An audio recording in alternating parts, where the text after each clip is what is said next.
Hey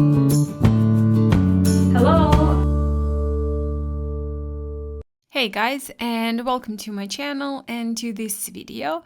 Today we will be painting a cute little butterfly. I haven't done that in a while, so I decided why not.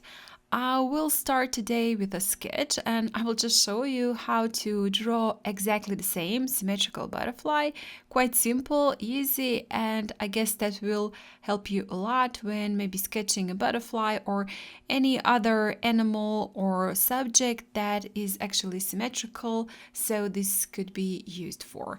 First, I did draw his body and his wings on the right side, one little bit bigger upper and lower a little bit smaller. Then I folded in half on the middle of his body and then turned my paper around, because you know, when you just fold it and turn it on the other side and try to paint, you can if you use the window, but I wasn't doing it at the window, I was doing it on my desk, so I didn't see actually those lines for the butterfly, so I just turned it inside down paper, went over those lines on the inner part, then folded back and did the left side. At the end I got this symmetrical cute little butterfly.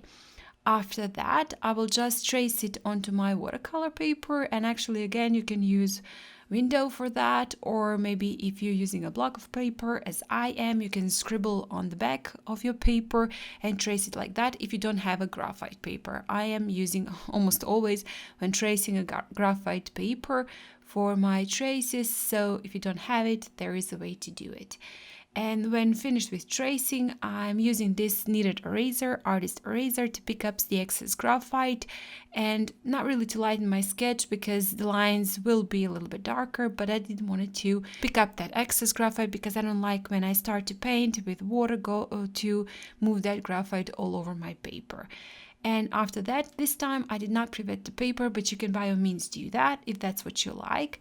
But I've just picked up a light wash of this grayish brown color and went outside the borders of my butterfly, then rinsed my brush in water and went with over the borders again to smudge it slightly, soften those edges, and then with a spray bottle I've sprayed some water.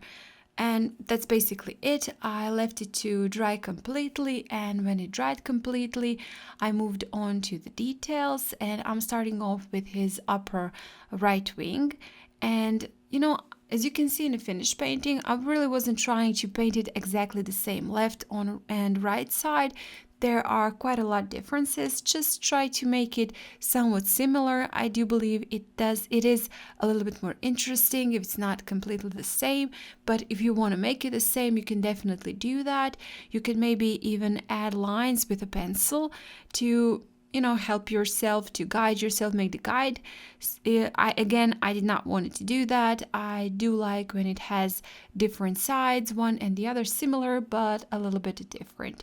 So I am on the borders, I am adding a little bit more pigment, painting in those colorful markings of the butterfly, and I'm using this beautiful Lebenzon paintbrush, and there is still, guys, available for you discount if you buy those brushes using the links down in the description box, and the coupon code I will leave also down in the description box. It will end February 28th, so don't miss that. That is a 20% discount, quite a big discount, and those brushes are amazing, handmade, and I do advise you to go ahead and check them out. I do believe they are very, very good, and there are all sorts of brushes, real hair brushes, synthetic hair brushes, and really, really artist grade brushes. Those are the brushes that you're gonna buy and use forever. So back to the painting, I am adding a little bit more details, those lines. This time I'm using mix of brown and black, and somewhere a little bit more black, somewhere a little bit more brown. And also for the body of the butterfly, I mixed in again those two colors and painted in. As you can see, I'm just skipping some parts, leaving them white, not trying to paint the entire body with one wash, but just leaving some parts white, and also painting his little, you know, things going from his head. I will never learn how that is called. And that is basically it. Afterwards, I left it again to dry completely and then moved on to painting the painting those wings. And this time again I did use mix of brown and black, and I've added a little bit of blue in that mix because at this time I do want it to go slightly on a bluish color, bluish gray, so I added a little bit of the blue. Again, I'm not painting the same on one side and the other side, somewhat similar but not completely the same. And also I'm not doing one even wash.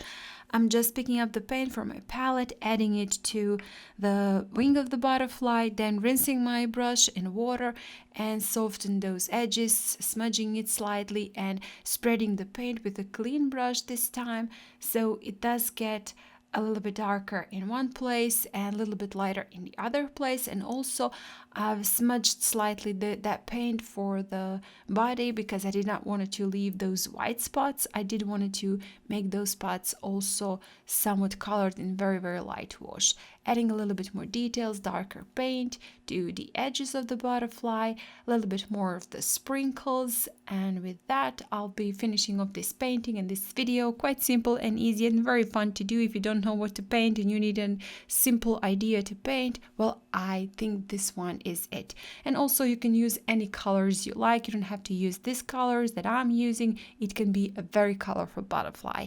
So guys, thank you so much for watching, for all your support. If you do like this video, please hit the like button, share it, comment. If you haven't still, please do subscribe to my channel. That would really mean a lot to me. Maybe consider joining my channel. That's the join next to the subscribe button. Click on that, listen to the offer and decide. Again, guys, thank you so much for watching, and I hope I'll see you next time. Bye.